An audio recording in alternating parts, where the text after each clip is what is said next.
A man named Keeley back in Pennsylvania built a free energy motor and demonstrated it to the highest scientific minds in this country. Keeley was later died in an insane asylum. His motor disappeared. We had a man in 1929 on the Cleveland airport that had a section of one hangar rented there, and it was canvassed off so you couldn't see what was there. For over a year, that man worked behind the canvas, and as far as anybody on the airport went, we all figured he was a little off the beam because he never did anything only say good morning or good night or how are you. The man's name was Henderson. One morning when I came to my job there at the Cleveland airport, I saw a Waco 10 airplane setting out on the line. The only difference in it and the other Waco 10s was the cowling was changed. This man Henderson come out and got in this airplane and flew it around the field. We didn't hear a sound from an engine. Everybody on the field rushed up to the ship after it landed. And he climbed out and permitted us to open the cowling and look into the cockpit, into any part of the airplane. There were no batteries in the airplane. There were no gas tanks in the airplane. There were two devices under the cowling that looked like our electric motors, one of them end to end and connected by a shaft. I saw that myself. I saw it fly. The next day when I came to work, Henderson, the canvas, the airplane, and the whole works was gone. We never saw him again. We don't know where it went. Another man named Hendershot developed a motor. There have been a half a dozen of these free energy devices developed to produce power. They work on the same principle this planet works on. In fact, these spaceships, the disks, are copied after planets. They use exactly the same principle in space relative to their travel that the planets use. We're sitting here right now on a spaceship that we call the Earth. It's traveling 1,000 miles an hour on its axis and 1,800 miles an hour in its orbit. And we are following the sun through space at over 12 miles a second. And yet we register no sign of movement in those three movements alone, not counting the motion in the galaxy. These motions are not felt because we are subject to the gravity of this body we're riding on. These people, in copying the principle of planets and applying it to ships, don't have to pay anybody for the power or put any fuel in the tanks any more than the Earth has to.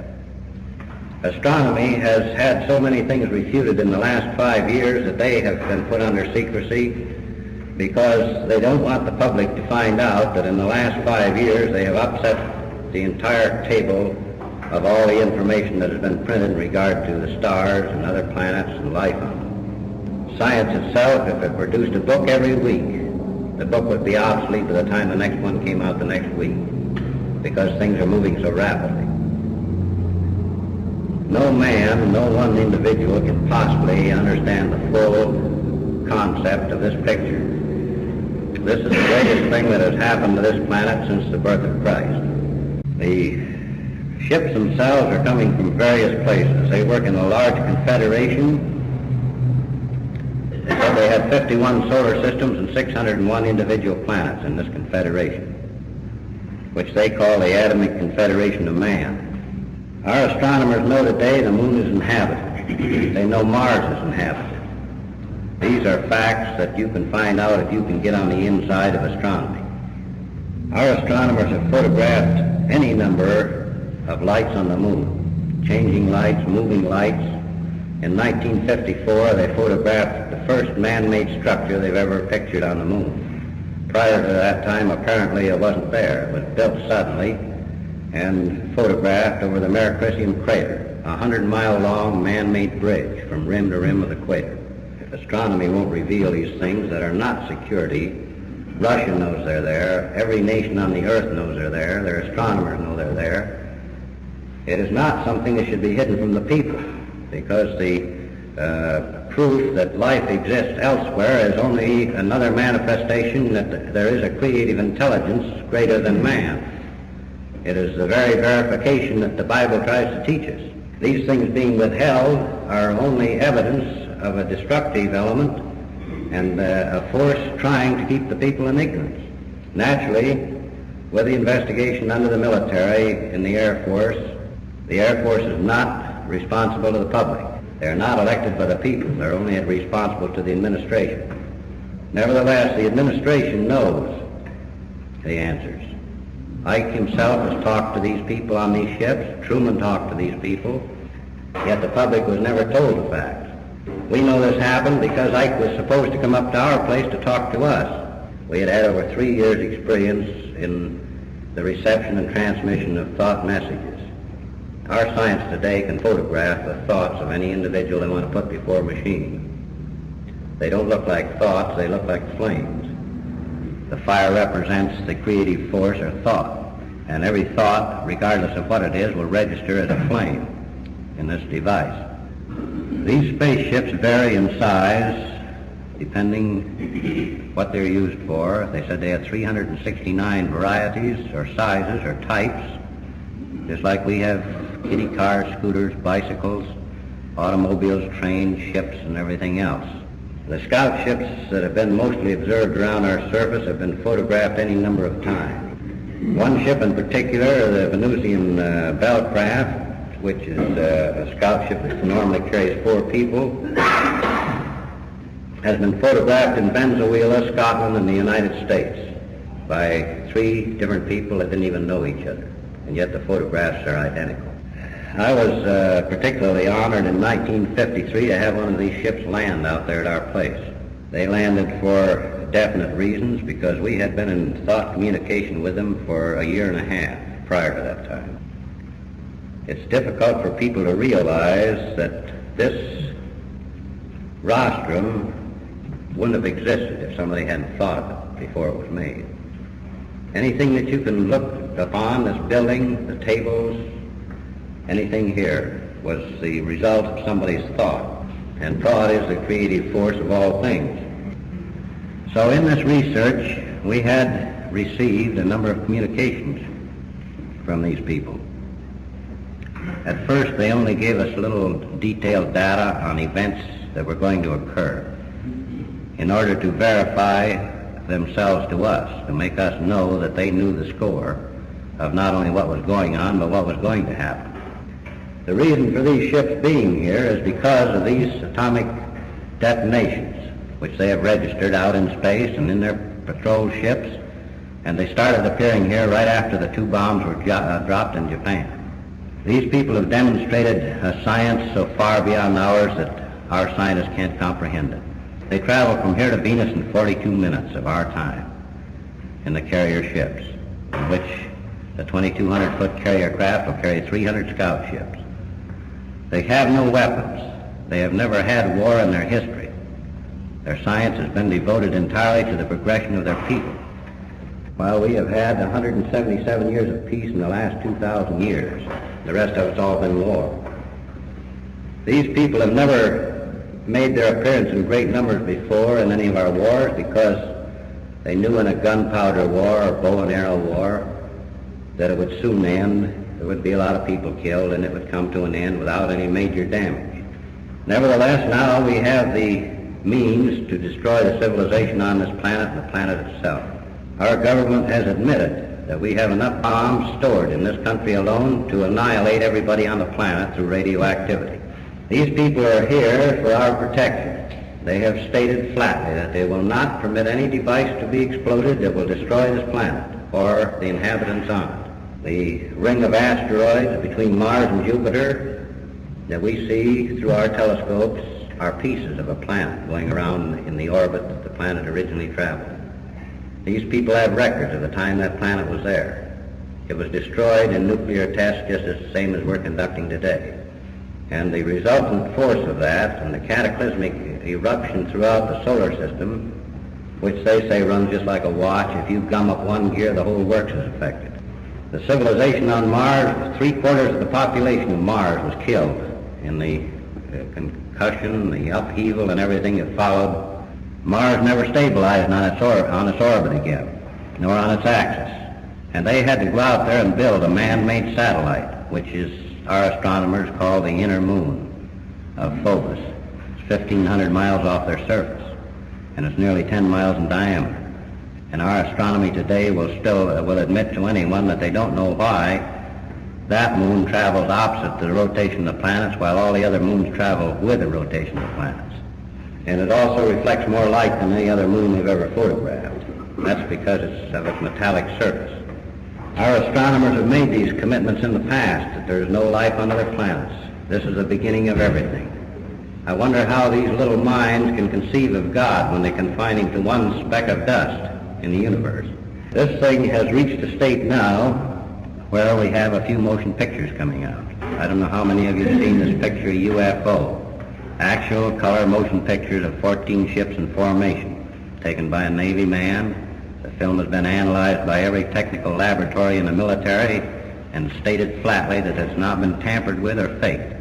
There are two actual shots of flying saucers in that picture, plus data pertaining to the saucer buzz over Washington in '52, which we notified Washington was going to happen 5 days before it occurred. By registered letter, we told them this was going to happen because these people told us they were going to do it and told us to send the information to Washington.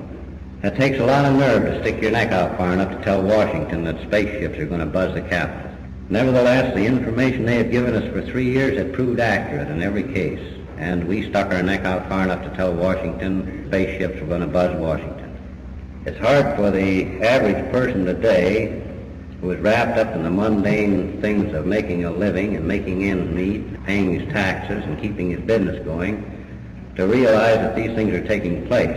And yet on every hand you can see the evidence: decadent civilization, the money system going out and appropriate billions where we used to appropriate a few millions, the expenditure of billions of dollars for things that you never know where it goes for, and there isn't that much money in existence.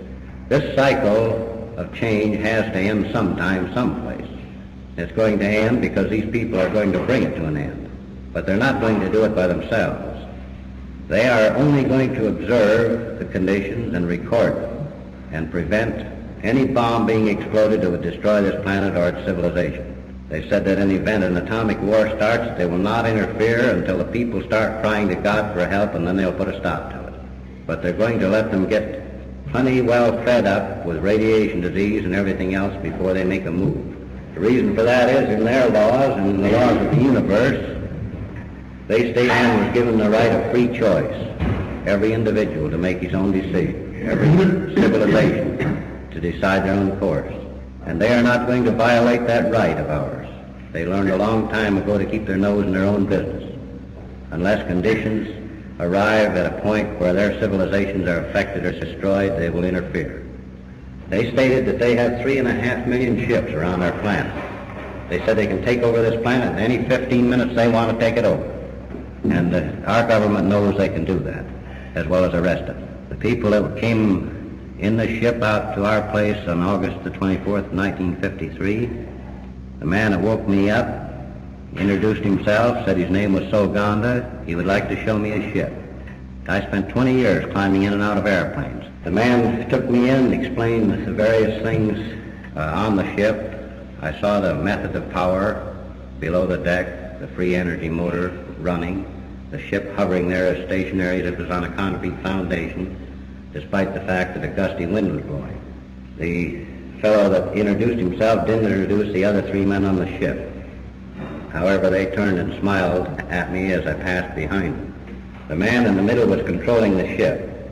As I put my weight on the deck, when I went aboard it, I heard the tone of this humming engine change.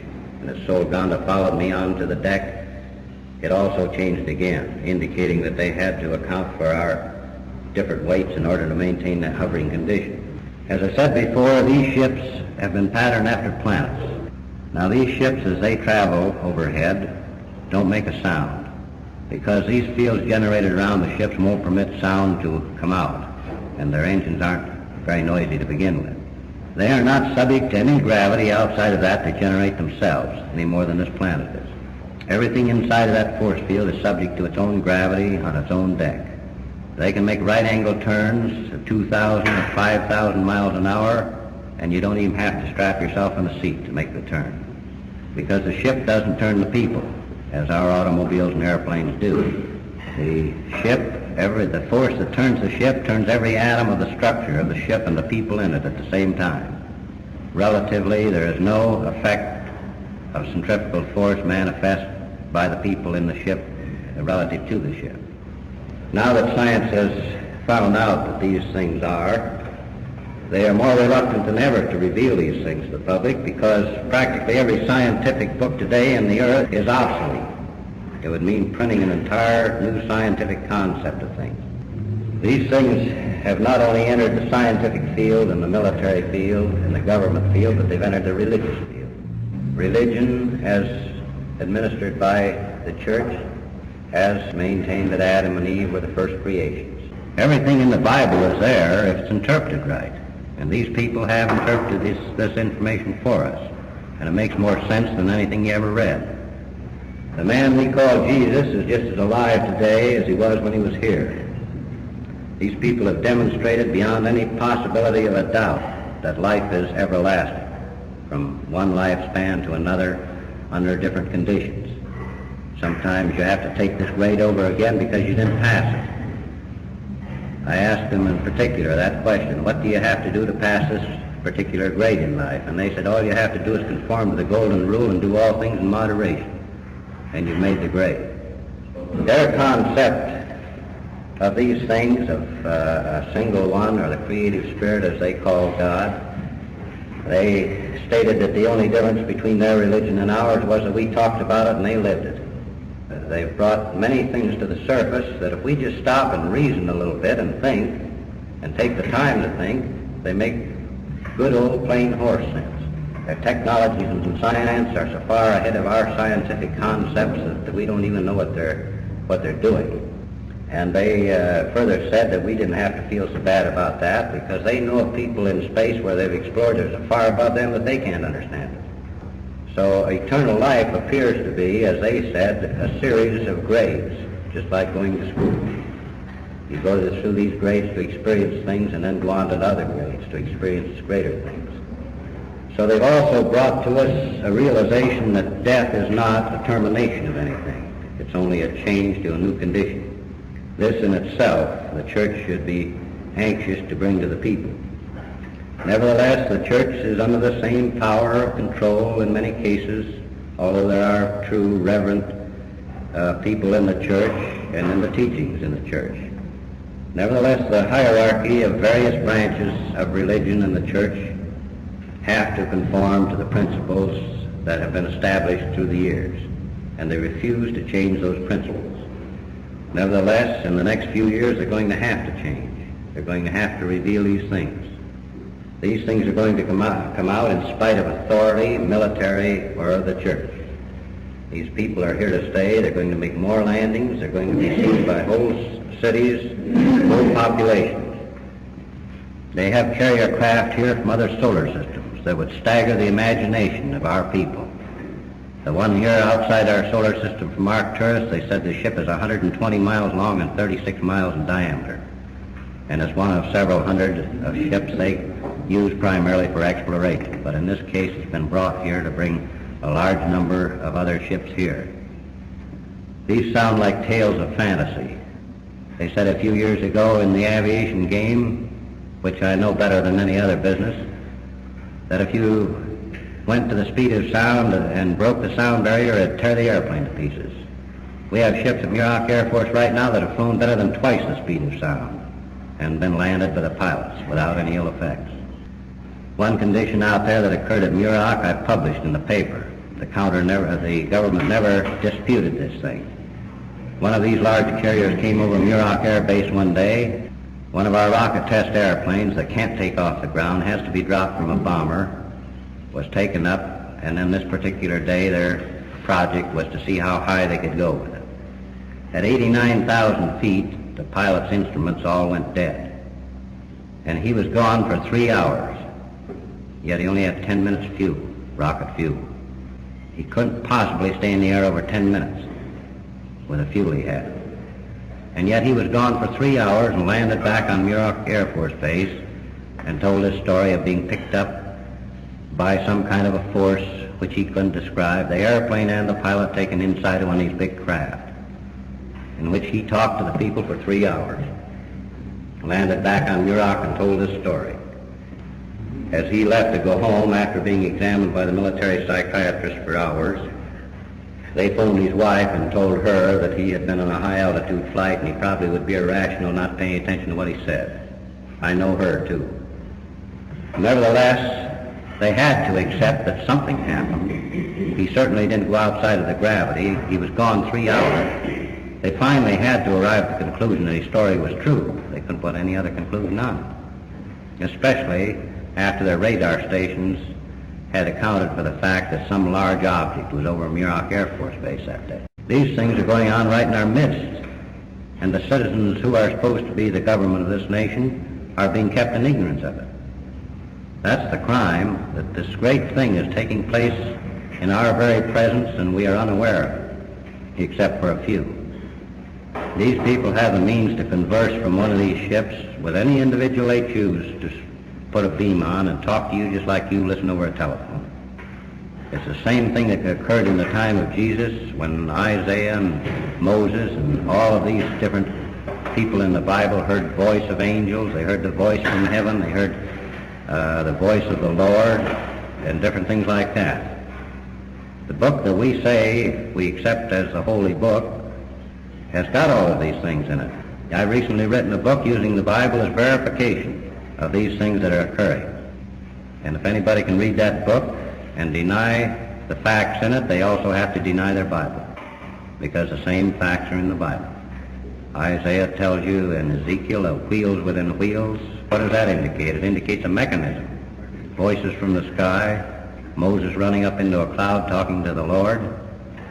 Those were real people. The only difference between our method of organization and theirs is that they classify their people by those names.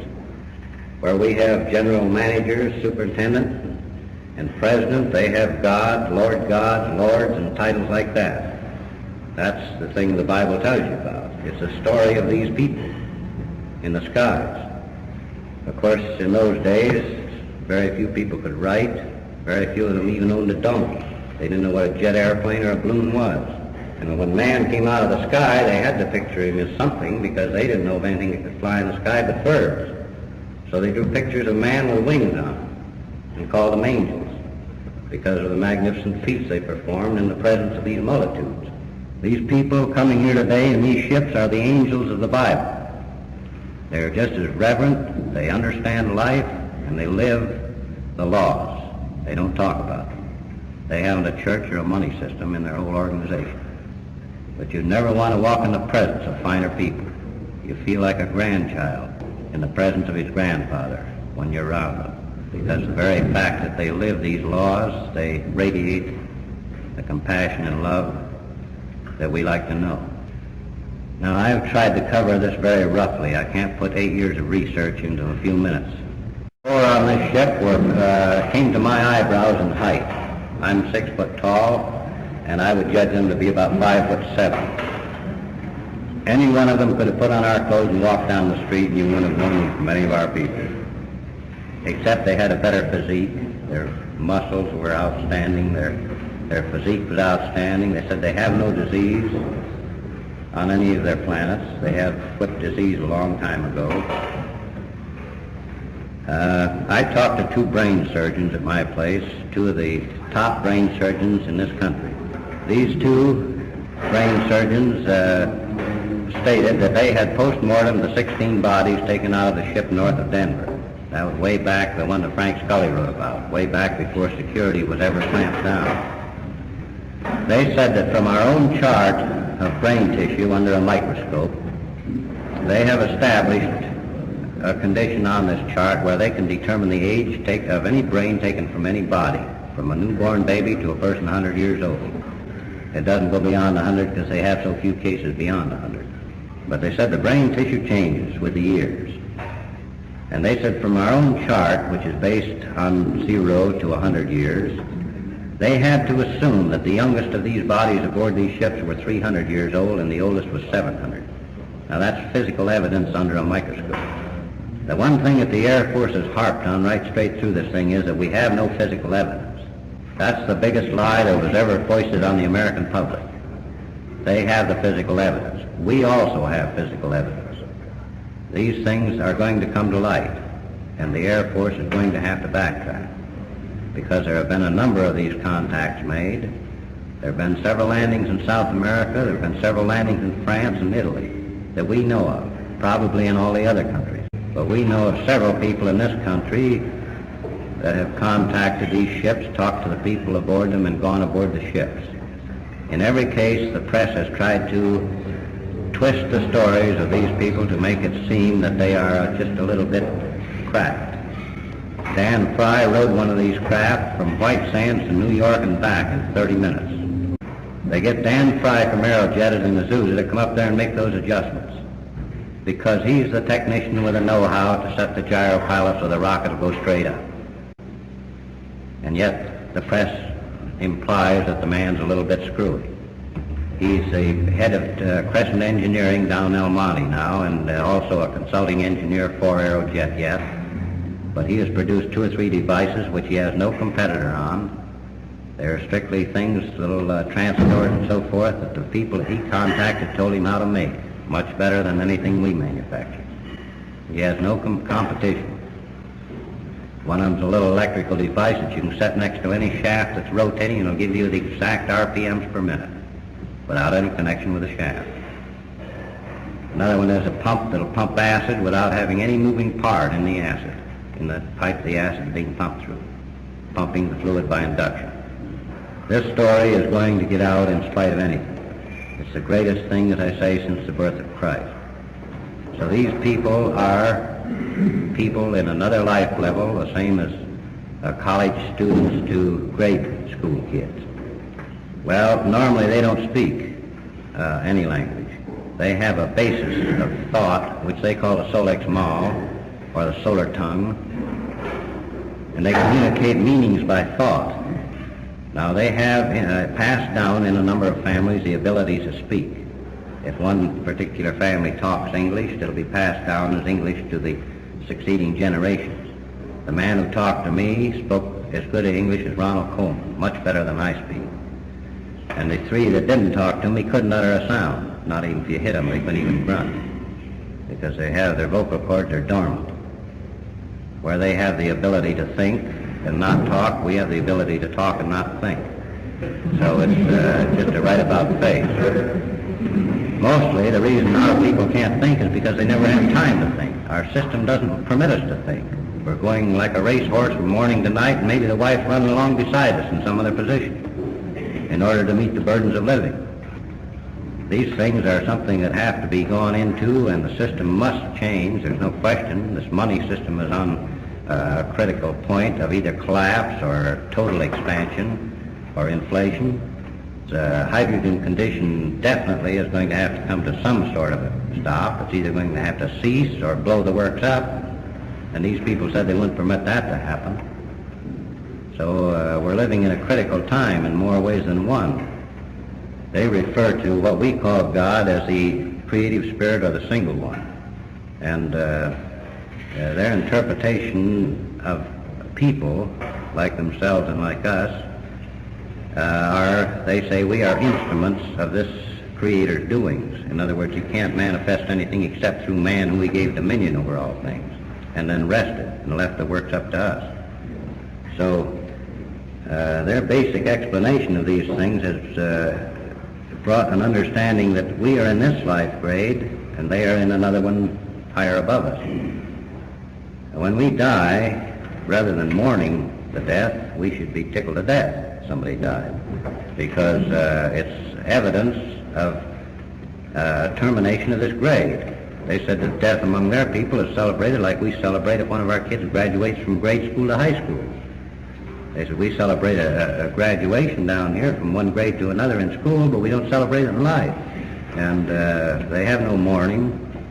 Actually, if we believe in an infinite Father, an infinite force, and a deity greater than ourselves, it looks kind of stupid to go out here and bawl because God took somebody from us. It's the same as, to me, it's a sacrilege to cry over it. I mean, after all, that's business above and beyond us. We didn't have anything to say about getting here, so why should we have anything to say about leaving?